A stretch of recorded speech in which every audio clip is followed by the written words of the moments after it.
En 1964, qu'y a-t-il de plus banal qu'une roue? C'est un élément si évident de la civilisation que nous n'y attachons plus d'importance. Pourtant, il y a eu une époque où la roue n'existait pas. Elle a été inventée un jour. Où cela? Par qui? Pour le savoir, il faut remonter très loin dans le temps. Avant la roue moderne, on trouve celle des chariots du Moyen-Âge, puis la roue romaine de 1000 ans en arrière, la roue étrusque, celle des Hittites, 2500 ans derrière nous.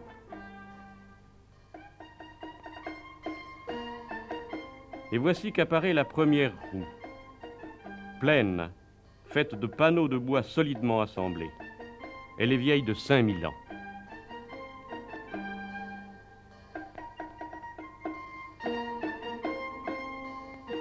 C'est au Moyen-Orient que la roue a été inventée, dans cette région que l'on a appelée le croissant fertile, car tout prouve désormais qu'y sont apparus les fondements de notre civilisation, l'agriculture, l'élevage, la filature et le tissage, la métallurgie et l'écriture. Tout cela est né ici, en Mésopotamie, dans cette grande plaine fertilisée par les alluvions de deux fleuves, le Tigre et l'Euphrate.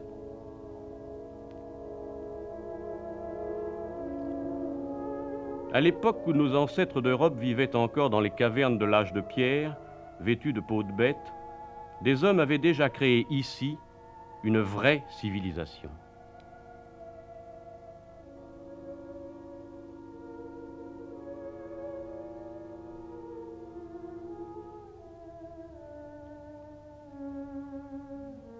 Ce qu'on connaissait autrefois de ces hommes, c'était surtout les monuments et les bas-reliefs de Babylone qui ont stupéfait les archéologues du XIXe siècle.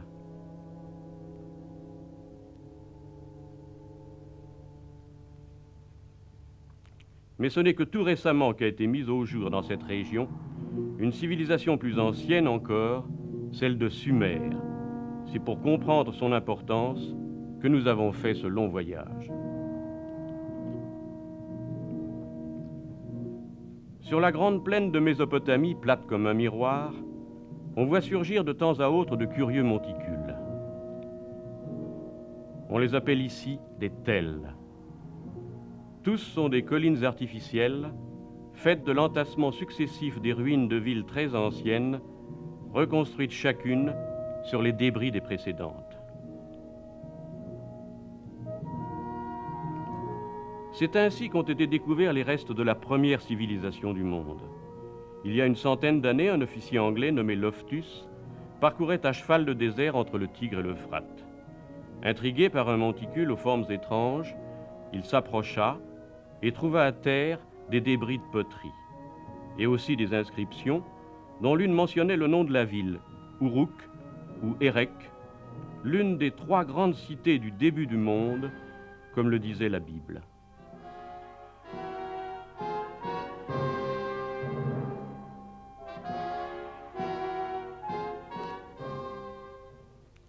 Puis sont venus les archéologues, qui ont commencé à creuser de façon systématique, suivant une méthode rigoureusement scientifique à cet endroit que les Arabes appellent Warka. La mission archéologique allemande que nous sommes allés retrouver sur le chantier de Warka, à une journée de jeep au sud de Bagdad, capitale de l'Irak, poursuit cette patiente recherche des vestiges de la première civilisation du monde. Les premiers archéologues qui ont travaillé ici voici 25 ans ont commencé par creuser un grand puits pour explorer en profondeur la colline artificielle. Ils ont découvert ainsi les restes de 18 villes superposées qui se sont succédées au même endroit. Le professeur Lenzen, que vous voyez ici, en est arrivé au 4e niveau, ce qui correspond à 5000 ans en arrière. Il en reste 14 à explorer.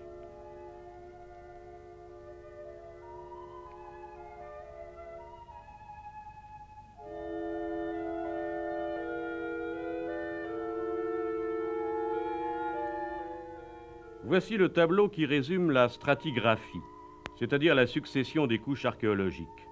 Au sommet sont les époques que nous connaissons déjà par l'histoire, c'est-à-dire postérieures à l'apparition de l'écriture, 3000 ans avant notre ère. Tout en bas sont enfouies les traces de plus en plus difficiles à retrouver et à comprendre des hommes préhistoriques qui se sont installés ici voici 7000 ou 8000 ans. Ces couches apparaissent nettement sur le chantier des fouilles de Warka. Chacune d'elles est soigneusement relevée et sert de repère historique pour dater les trouvailles faites et la civilisation qu'elles représentent. Le docteur Brandes, un jeune archéologue allemand, va nous servir de guide sur ce chantier. Alors, lorsque vous avez creusé ce puits, vous commencez donc à explorer méthodiquement, couche après couche. Oui. Alors, par exemple, ici, en haut, on a la couche néo-babylonienne.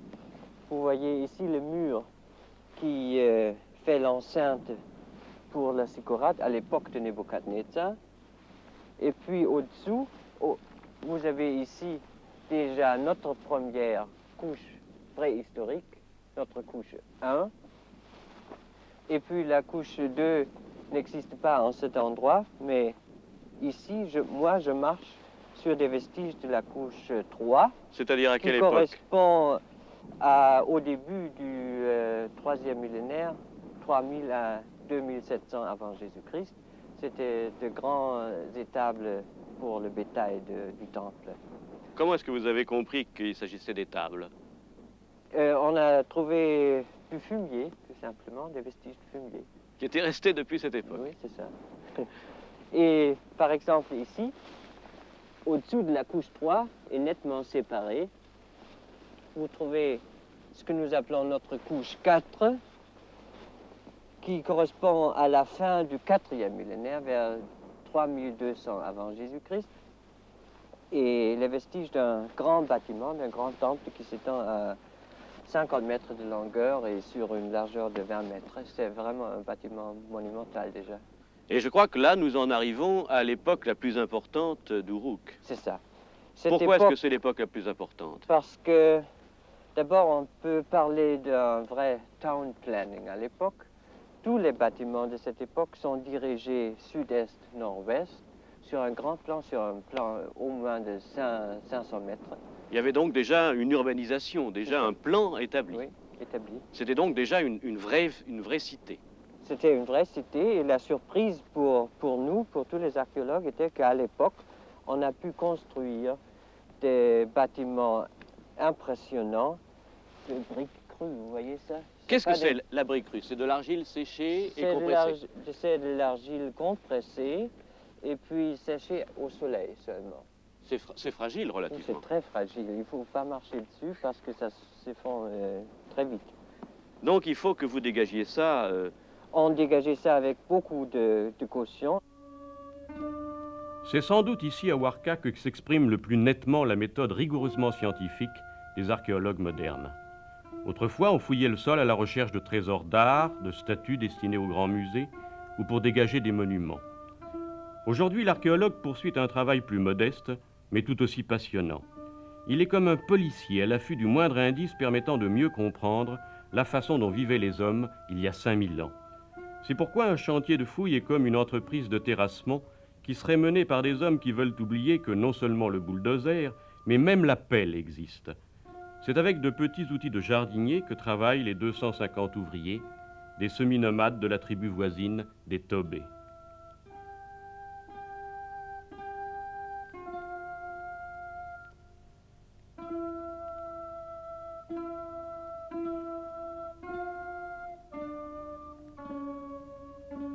Ils vont lentement, car il apporte peu d'aller vite. L'essentiel est de ne jamais passer à côté du moindre tesson de poterie. Il peut être le morceau du puzzle qui permettra de comprendre tout un ensemble de faits disparates.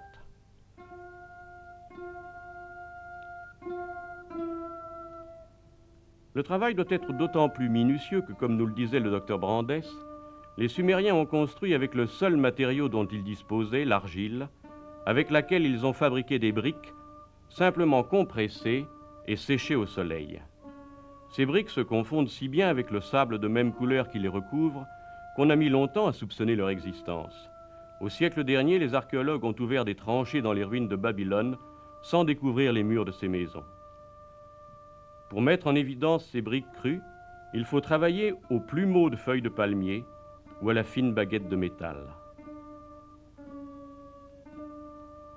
On se demande encore comment les Sumériens ont pu, avec un matériau aussi fragile, construire des villes entières et des temples dont certains avaient plus de 50 mètres de longueur.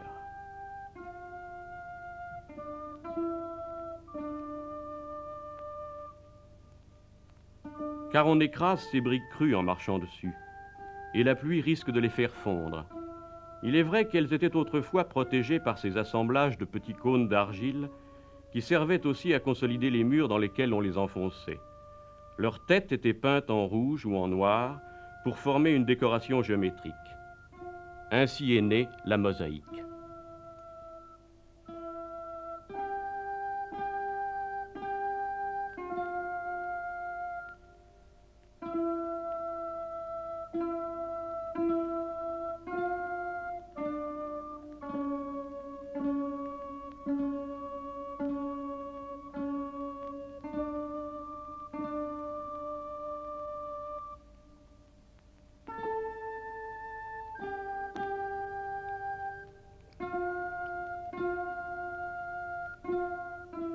C'est grâce à cette méthode rigoureuse, à un relevé patient fait brique par brique, qu'on a pu découvrir et comprendre la raison d'être de monuments très anciens, comme ce temple que le docteur Brandes va nous faire visiter. Les archéologues l'ont appelé le temple C. C'est le plus grand jamais découvert à ces époques préhistoriques. C'était la cathédrale de l'an 3200 avant notre ère. Vous entrez ici par la face nord-ouest, par une petite porte qui vous amène dans une petite chambre. Vous voyez la décoration des niches, c'est très élégant et très fin comme architecture. Les niches étaient originalement couvertes, remplies de petites mosaïques. Nous sommes ici dans la partie la plus importante du temple. Oui, c'est la partie tête du temple. Il y a la partie tête et puis là-bas il y a la grande cour et la partie tronc. Maintenant on se trouve dans la cour traversale qui marque la petite axe du temple. C'est par ici qu'entraient les officiants, les prêtres. Probablement, c'était le siège des prêtres. Ici, on ne sait pas très bien parce qu'on n'a rien trouvé dans les chambres, c'était tout vide. Vous avez trouvé uniquement le temple à ce niveau-là, c'est-à-dire les fondations, en quelque sorte. C'est ça. Enfin, c'est pas les fondations, c'est déjà les murs, mais il reste des murs. Par ici, maintenant, on entre la pièce la plus importante du temple, c'est-à-dire la cella ou le lieu du culte.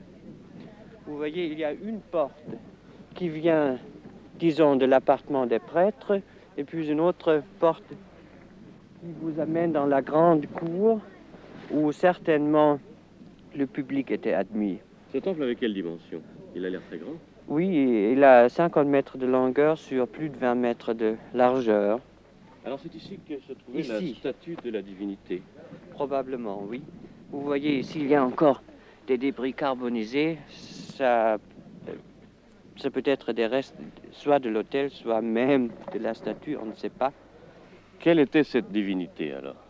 Et que représentait le temple dans la Le ville? temple était le centre d'un culte qu'on peut nommer un culte certainement d'une divinité maternelle qui était appelée Inanna, ou Ninana, ça veut dire la dame des cieux.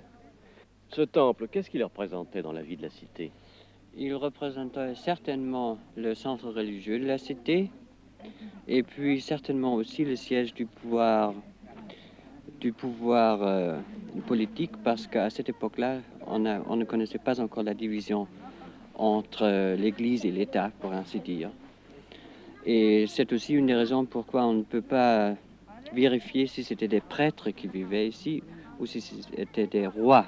Prêtre, roi ou roi, prêtre, c'est la même chose à l'époque encore. On peut seulement dire qu'avec la couche qui succède, c'est la couche 3, apparaissent pour la première fois les ziggourati. Ah bon, les ziggourats, ce sont ces monuments? Oui, c'est des plateformes élevées pour supporter un temple qui était à la cime.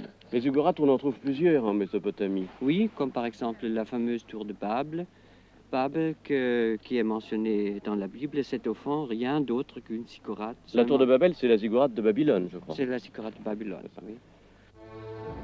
Au-dessus du chantier de fouilles de Warka se dressent les vestiges d'une étrange pyramide tronquée. C'est ce qu'on appelle ici une ziggourate. En voici une reconstitution. La plus célèbre était celle de Babylone, dont il ne reste presque plus rien. C'était la tour de Babel. La ziggourate était comme le marchepied dressé vers le ciel par les Sumériens pour que leur divinité vienne prendre contact avec la terre. Elles étaient entièrement faites de terre et de briques d'argile. Chaque étage était peint d'une couleur différente. L'archéologie nous découvre ces vestiges. Grâce aux indices qu'elle exhume, grâce aussi à la précision des méthodes modernes d'analyse et de datation, on peut se faire une idée du sens qu'il faut attribuer à ces constructions en ruine. On peut comprendre souvent s'il s'agissait d'un temple ou d'un palais, et quelle était la destination d'un édifice dont il ne reste pourtant que des blocs informes. Mais beaucoup d'inconnus subsistent malgré tout. Si grands soient ces progrès, l'étude du terrain à elle seule est impuissante à nous rendre le détail des choses, à nous faire sentir comment vivaient réellement les hommes qui ont bâti ces temples et ceux qui ont habité ces maisons.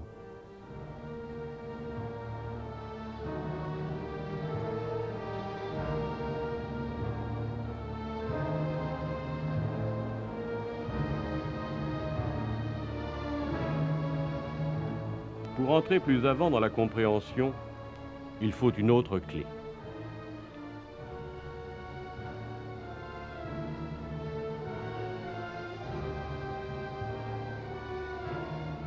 Cette autre clé, la voici. C'est au pied de la ziggourate de Warka qu'on a retrouvé ces tablettes d'argile marquées de signes étranges. Elles forment un inestimable trésor archéologique. Grâce à elles, la préhistoire finit et l'histoire commence. L'écriture vient d'être inventée.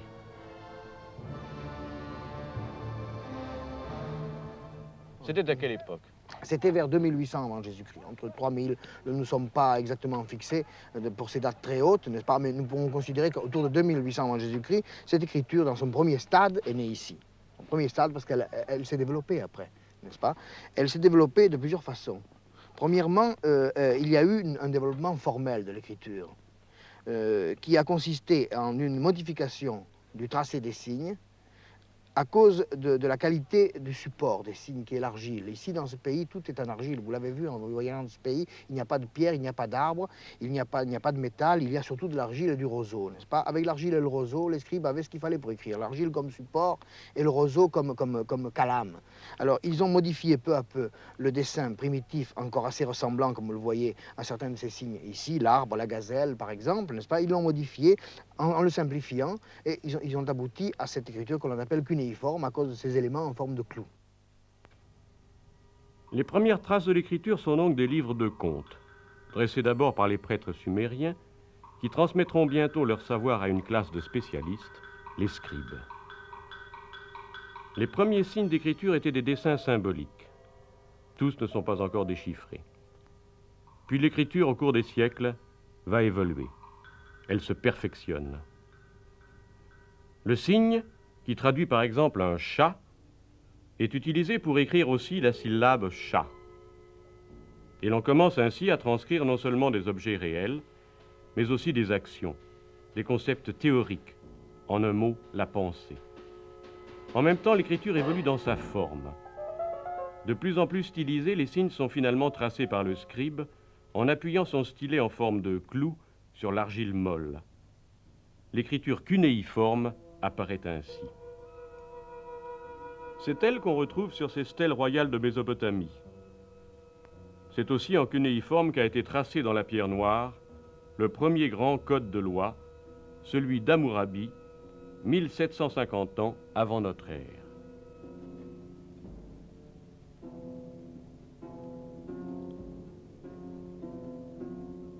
Nous possédons aujourd'hui 400 000 tablettes d'argile couvertes d'écritures sumériennes. De rares spécialistes savent les copier et les traduire. Nous avons rencontré l'un d'eux à Warka. Il est français. C'est le professeur Jean Bottero.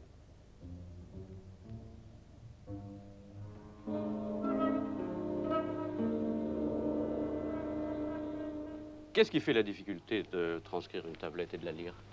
Il y a beaucoup de difficultés. D'abord, vous voyez, celle-ci, elle est cassée. N'est-ce pas? Je ne dis pas que nous pouvons inventer ce qui manque, mais enfin, il faut quand même essayer de comprendre malgré les cassures. Première difficulté. Deuxième difficulté, la plupart des tablettes de ce type-là sont des tablettes de type cursif, c'est-à-dire d'usage quotidien. Ce ne sont pas des tablettes de bibliothèque écrites exprès par des calligraphes et par conséquent généralement lisibles. Alors, il faut s'adapter à cette écriture. Il est plus difficile pour nous, même, de lire parmi nos contemporains une lettre écrite rapidement que de lire un texte écrit, un texte imprimé plutôt. Même à cette époque, il y avait des gens qui écrivaient mal. Même, naturellement, et qui faisaient des fautes. Nous trouvons des fautes, des fautes de scribes, n'est-ce pas? Nous espérons d'ailleurs que notre grammaire, n'est-ce pas, est suffisamment juste pour nous permettre de qualifier de faute ce qui nous paraît anormal, n'est-ce pas? Il est possible d'ailleurs que d'autres explications, dans certains cas au moins, s'imposent. Mais un philologue doit connaître beaucoup de langues. Chez nous, il faut connaître au moins 2 langues, c'est-à-dire le sumérien et l'akkadien. Le propre de la civilisation mésopotamienne, c'est qu'elle est bilingue. Elle a été créée par les Sumériens, elle a été poursuivie, reprise en main et poursuivie par les Akkadiens qui étaient des Sémites, lesquels Akkadiens ont gardé toujours comme langue savante, même quand cette langue est morte dans l'usage du public, c'est-à-dire au début du second millénaire à peu près, ils ont gardé toujours comme langue savante, un peu comme nous, le latin du Moyen-Âge, langue savante et liturgique, n'est-ce pas, chez eux aussi, le sumérien. Alors nous sommes obligés de connaître au moins ces 2 langues, qui sont aussi différentes entre elles que le français et le chinois. L'idéal, c'est de connaître en même temps que l'akkadien, de connaître une ou plusieurs autres langues sémitiques, c'est-à-dire l'arabe et l'hébreu surtout, enfin l'arabe, ce que nous appelons le cananéen, qui comprend l'hébreu, le phénicien, et l'araméen aussi. C'est non seulement utile, mais c'est nécessaire, parce que beaucoup de mots que nous n'arrivons pas à trouver, de mots nouveaux, sémitiques, que nous n'arrivons pas à comprendre par l'akkadien seul, où il ne figure qu'une fois, c'est clair quelquefois par d'autres langues. Je peux vous citer un exemple. Récemment, j'ai eu entre les mains une tablette de Marie où il était fait allusion à un mot kinnaratum, n'est-ce pas? Il s'agissait du roi qui réclamait des kinnaratum que des ouvriers devaient faire. Il s'étonnait qu'on ne les lui envoie pas. Alors l'intendant lui répond, n'est-ce pas? Il y en avait 5 qu'on avait confiés à 2 ouvriers. L'un n'a rien fait, l'autre en a fait 2. Je t'en envoie 2. Kinnaratum, inconnu en akkadien. Qu'est-ce que c'est que ce truc-là? Alors en cherchant un petit peu dans les langues environnantes, on connaît un mot hébreu, kinnor, qui veut dire lire. N'est-ce pas? Lire, l'instrument de musique, et qui va très bien dans le contexte. Voici donc le livre sur lequel sont publiées à la fois les tablettes et leur traduction. Oui. La transcription cunéiforme, la transcription en caractère latin et la traduction avec un commentaire. C'est le modèle général de nos ouvrages. Qu'est-ce qu'on peut y lire, si vous nous donniez un exemple? Eh bien, celui que j'ai choisi, n'est-ce pas, est intéressant, me semble-t-il. C'est un contrat de mariage entre Madame Bashtoum, qui porte ce nom, n'est-ce pas, et Monsieur Rimoum. Le mariage est fait, n'est-ce pas, sur la base d'un paiement de 30 cycles d'argent, c'est-à-dire 240 grammes d'argent, que le mari paie, suivant la coutume babylonienne, qui est encore respectée dans les pays arabes, que le mari paie au père de la femme. Mais il y a une clause qui peut intéresser peut-être le public, c'est que si la femme divorce, il est prévu qu'elle sera jetée au fleuve. Mais si le mari divorce, il ne paye que 80 grammes d'argent. Si l'écriture est née ici, ce n'est pas un hasard. Lorsqu'elle est apparue, il y a 5000 ans, Uruk était déjà une ville importante. La première, certainement, qui ait été organisée comme une cité. Combien avait-elle d'habitants, c'est difficile à dire, car leurs petites maisons de torchis ont disparu. Était-il 5000, 10 000? Les Sumériens, en tout cas, formaient déjà un petit État socialement structuré. Ils possédaient de grands artistes, auxquels on doit ces étranges mais attachantes statues de divinité. On a retrouvé sur des bas-reliefs des scènes montrant qu'ils savaient déjà travailler le métal, fabriquer des tissus. Ils avaient probablement inventé aussi le verre. 1000 ans avant la Chine, avant même l'Égypte, une grande civilisation était donc apparue dans ce pays de Sumer. Elle fut adoptée ensuite par tous les autres peuples, et c'est sur cet héritage que nous vivons aujourd'hui. Le commerce était déjà actif dès cette époque lointaine, vers 3000 avant Jésus-Christ, et la richesse a fait suivi, comme en témoignent ces curieux cylindres gravés. Ce sont des sceaux, la signature des bourgeois de Sumer. On en a retrouvé plus de 30 000.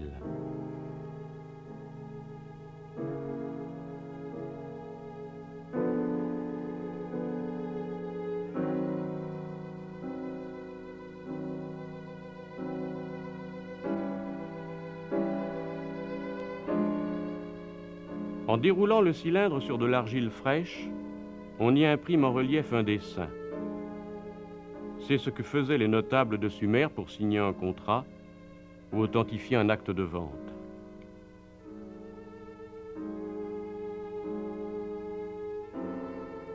D'abord, ces cylindres gravés sont d'une facture peu élaborée. Mais assez vite, ils deviennent d'une finesse surprenante et sont fabriqués avec des pierres rares.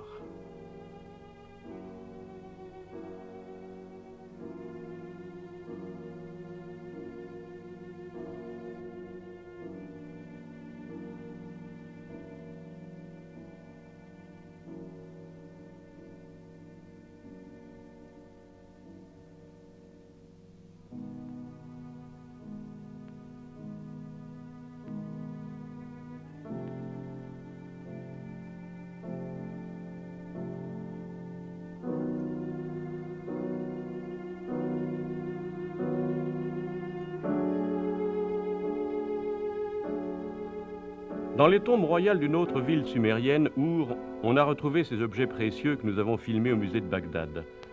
Comme cette lyre ornée d'une tête de taureau ou ce casque d'or, il témoigne à la fois de la richesse et de la grandeur de la civilisation de Sumer.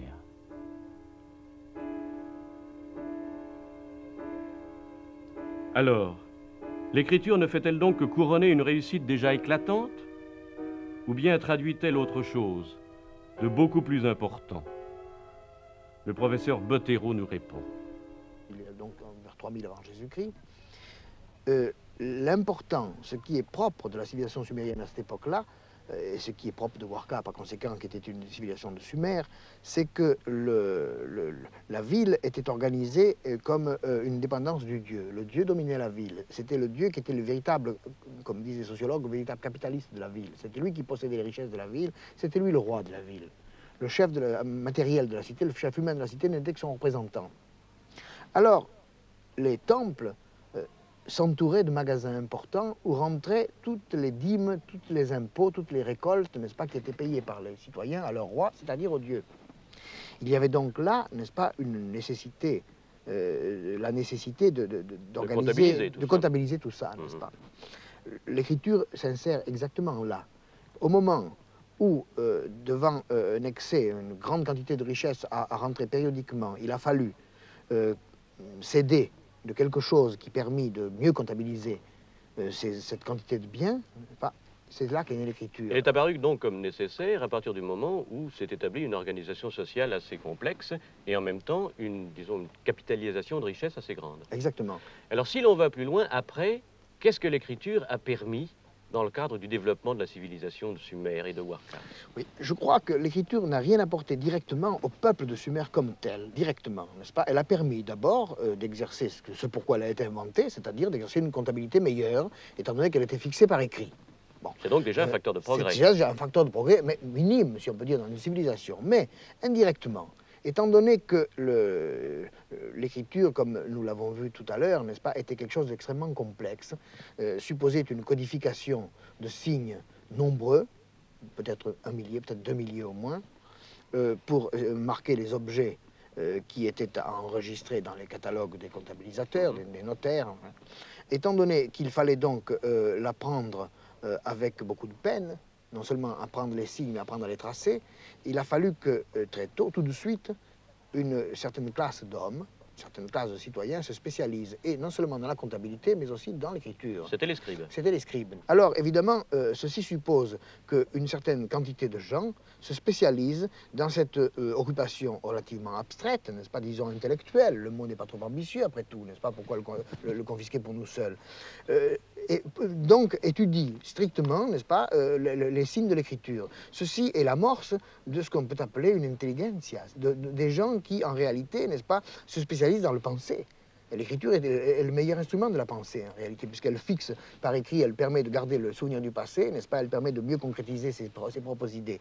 C'est par là que l'écriture a contribué, je crois, surtout au développement de la société intellectuelle de Sumer. Les techniciens ont fait leur progrès à eux, n'est-ce pas? L'homme qui a inventé la métallurgie, le bronze, l'alliage du bronze, et qui est probablement un sumérien, n'est-ce pas, a fait un progrès immense, n'est-ce pas, dans l'ordre technique. Mais il n'avait pas besoin d'écriture. Mais il n'avait pas besoin d'écriture, n'est-ce pas? Tandis que les techniciens, pour poursuivre leur progrès de leur côté, n'est-ce pas, les scribes, peu à peu, bien qu'au début spécialisés uniquement dans la comptabilité, ont peu à peu fait faire des progrès importants, comme nous l'avons dit tantôt, à l'écriture, n'est-ce pas? Et cette écriture est devenue un instrument beaucoup plus maniable et a pu servir à rédiger non pas seulement des inscriptions royales à la gloire du roi, n'est-ce pas, pour commémorer ses batailles, ses victoires, n'est-ce pas, ou simplement les grands événements de sa vie, mais en plus, n'est-ce pas, peu à peu, elle a servi à mettre par écrit, par exemple, les textes religieux que la tradition, enfin plutôt les documents religieux que la tradition orale, jusqu'à présent, transmettait de génération en génération et qui étaient non seulement d'essence religieuse, mais en même temps, sous forme mythologique, contenaient un peu ce qu'on pourrait appeler la philosophie du temps, la métaphysique du temps. Bon, je voudrais vous poser une autre question maintenant. Est-ce que tous les textes que nous avons sur l'écriture de cette époque retracent seulement les mœurs des gens qui vivaient ici, Ou est-ce qu'on peut y retrouver quelques-uns de ces grands mythes ou de ces grandes idées religieuses qui ont traversé l'humanité à tous les temps? Oui, en réalité, vous posez la question de l'élargissement de notre discipline. Est-ce qu'elle est fermée sur elle-même? Elle s'occupe d'un peuple, simplement, qui est mort dans l'Antiquité et qui est enterré, dont on ne parle plus que comme d'un beau souvenir? Ou bien est-ce qu'il y a encore quelque chose à nous là-dedans? Eh bien, votre question est juste, en réalité, elle est bonne, parce que la Mésopotamie n'a pas été seulement, si vous voulez, le premier foyer de grande civilisation, elle a été en même temps un foyer de civilisation mondiale. Elle a influé par les Hittites et la Mésie mineure, elle a fini par influer sur tout le Proche-Orient, sur tout le bassin méditerranéen de l'Ouest, de l'Est, et notamment sur les Grecs, qui ont gardé beaucoup de choses, n'est-ce pas, que les Mésopotamiens ont élaborées, mais elle forme surtout l'arrière-fond de la littérature et de la pensée biblique. Par elle, on peut arriver, n'est-ce pas, malgré tout, à saisir quelque chose de la Bible, à mieux la comprendre, exactement comme par la culture grecque, on comprend mieux la culture latine et française. Est-ce qu'il y a des thèmes de la Bible qu'on retrouve déjà dans cette littérature? Oui, alors je vais vous raconter une histoire qui est assez intéressante, justement. C'est par la littérature mésopotamienne, proprement dite, que la Bible est sortie de son isolement. Jusqu'à la fin du siècle dernier, la Bible, c'était un monument splendide, n'est-ce pas, écrit d'une façon mystérieuse, qui était le seul à émerger du fond des siècles, et dont on ne savait pas trop l'origine, enfin, le croyant et incroyant se disputaient là-dessus. Un jour, un assyriologue anglais, qui s'appelait Charles Smith, n'est-ce pas, a découvert dans les collections ramenées de Ninive à Londres un fragment qui retraçait la moitié d'une tablette qui retraçait l'histoire du déluge. Exactement comme dans la Bible. Il n'avait que la moitié. Il a demandé une subvention à un journal, Daily Telegraph, je crois. Il est parti à Ninive. Par miracle, il a trouvé l'autre moitié du déluge. On a eu le texte du déluge écrit avant celui de la Bible. À ce moment-là, la Bible n'a été plus qu'un chaînon de d'une littérature ancienne, n'est-ce pas? Et la Mésopotamie a montré quand même le chemin, si vous voulez, depuis le fond des siècles de Sumer, n'est-ce pas, jusqu'à la pleine lumière d'Israël et des Grecs. Oui, monsieur Bottero, tout aboutit à la pleine lumière de la civilisation grecque. C'est elle qui nous éclaire encore. Mais lorsqu'on suit le chemin qui part de Sumer pour arriver jusqu'à nous, il faut faire une étape ici, sur les bords de la Méditerranée. Nous sommes au Liban, près de Beyrouth, dans le paysage tranquille où s'étagent les ruines d'une ancienne ville phénicienne, Byblos. La pensée et la civilisation grecque ont puisé largement dans les acquisitions techniques comme dans les mythes de Sumer. Et cela s'est fait en grande partie par l'intermédiaire des Phéniciens. C'est grâce à ce peuple de commerçants et de voyageurs que s'est transmis vers nous le support de la pensée et le moteur de la civilisation, cette écriture dont le rôle a été si déterminant dans l'évolution de l'humanité. Il apparaît désormais de façon claire que chaque étape de progrès scientifique ou d'avancée de l'intelligence correspond à un perfectionnement de l'écriture. Et c'est ici, à Byblos, que nous en avons retrouvé un exemple. Lorsque les archéologues ont fouillé les ruines, ils ont découvert un cimetière de tombes royales, creusé profondément dans le rocher pour les mettre à l'abri des profanateurs.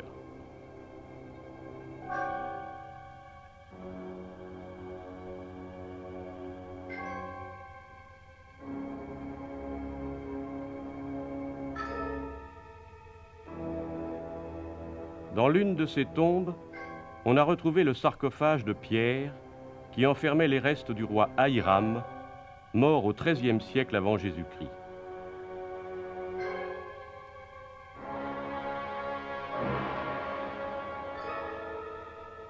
Sur ce tombeau, une inscription menace des pires calamités, ceux qui tenteraient de l'ouvrir. Si un roi parmi les rois découvre ce sarcophage, dit le texte, le sceptre de son pouvoir sera brisé, le trône de sa royauté se renversera. Ce n'est pas le sens de cette inscription qui nous importe, mais les signes qui la composent, car ils sont les premiers signes alphabétiques. Simplifiant l'écriture cunéiforme aux signes très nombreux et dont chacun avait parfois plusieurs sens, les Phéniciens ont en effet inventé un alphabet de 22 lettres.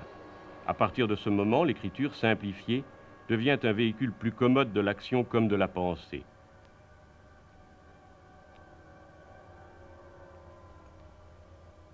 Cette invention de l'alphabet est une révolution considérable, aussi importante que celle de l'écriture elle-même.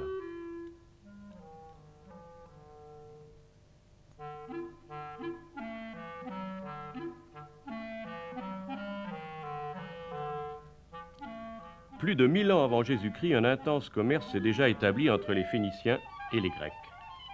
Les divers alphabets orientaux, phénicien, araméen ou hébreu, traversent ainsi la Méditerranée.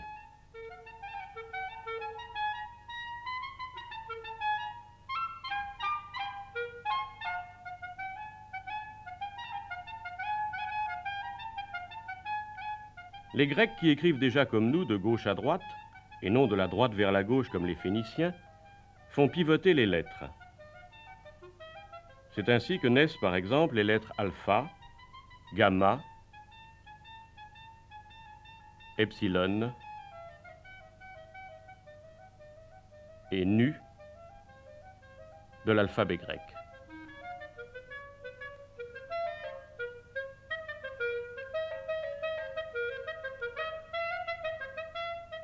Si nous récapitulons l'histoire de l'écriture, nous voyons ici l'évolution de quelques lettres. Partie du dessin représentant le bœuf, qui se disait Aleph en mésopotamien, la lettre grecque alpha apparaît, puis la lettre A telle que nous la connaissons.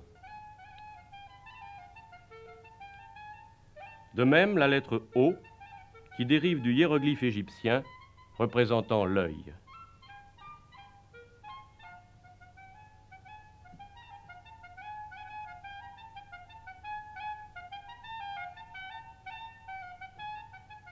Ainsi, avec l'alphabet latin, l'écriture devient un système entièrement abstrait qui permet de tout transcrire et que tous les hommes peuvent désormais apprendre facilement.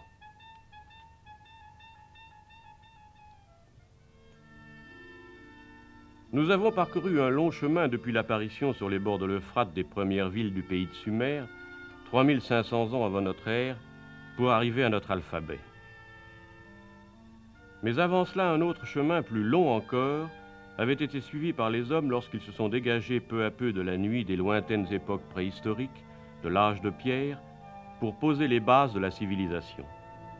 Il a fallu pour cela un trait lent et fort qui s'est poursuivi pendant des milliers d'années.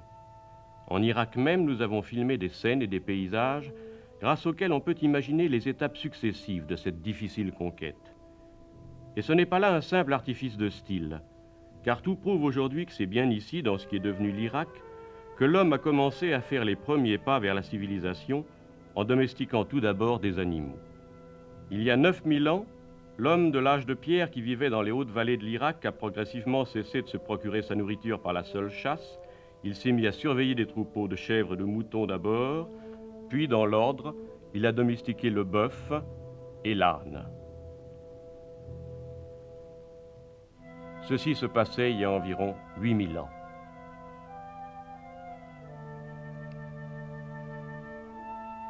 Un peu plus tard apparaît le cheval.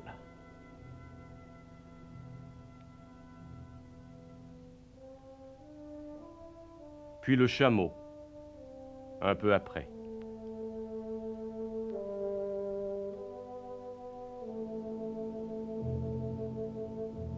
Quand commença l'agriculture? Les restes de graines carbonisées et même de pollen qu'on a retrouvés dans ces régions et qui ont été examinés au microscope permettent aux archéologues modernes d'affirmer qu'en Irak ou en Mésopotamie, la culture systématique du blé ou de l'orge a dû commencer il y a environ 7000 ans. La révolution fut considérable, car les hommes, en cultivant des champs, disposèrent de quantités relativement fixes et prévisibles de nourriture. Ils n'avaient plus à compter uniquement sur la chasse ou la cueillette, faite au hasard des habitations successives. Avec l'agriculture, l'homme d'il y a 7000 ans doit se fixer plus longtemps sur un lieu donné, là où va naître un village.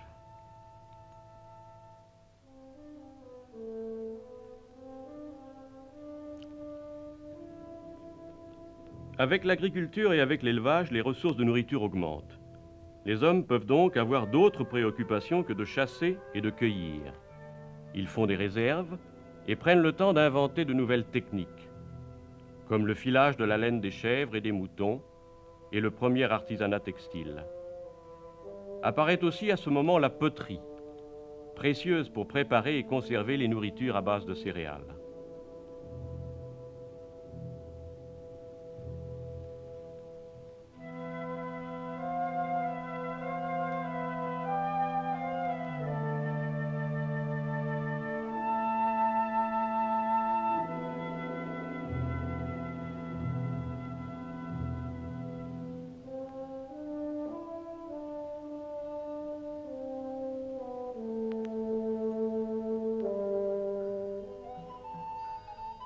Peu à peu, au fur et à mesure que la vie est plus facile, les hommes sont plus nombreux.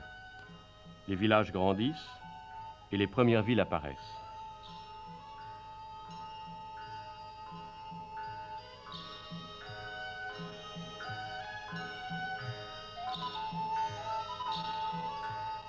Et avec les villes, avec les artisans, apparaît le commerce et aussi les marchés, qui n'étaient peut-être pas très différents des souks d'aujourd'hui.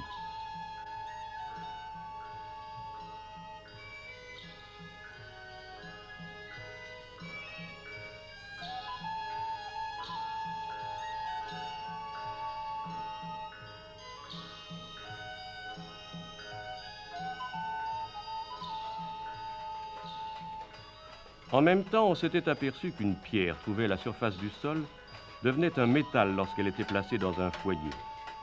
La métallurgie naquit peut-être ainsi d'un hasard. Mais elle n'a pu se développer que parce qu'il existait déjà un milieu favorable, où les hommes étaient déjà réunis en villages et en petites villes, et qu'ils possédaient suffisamment de réserves pour nourrir les artisans. C'est également dans cette région du Moyen-Orient que la métallurgie du cuivre est née, voici 6000 ans, suivie peu après par celle du bronze.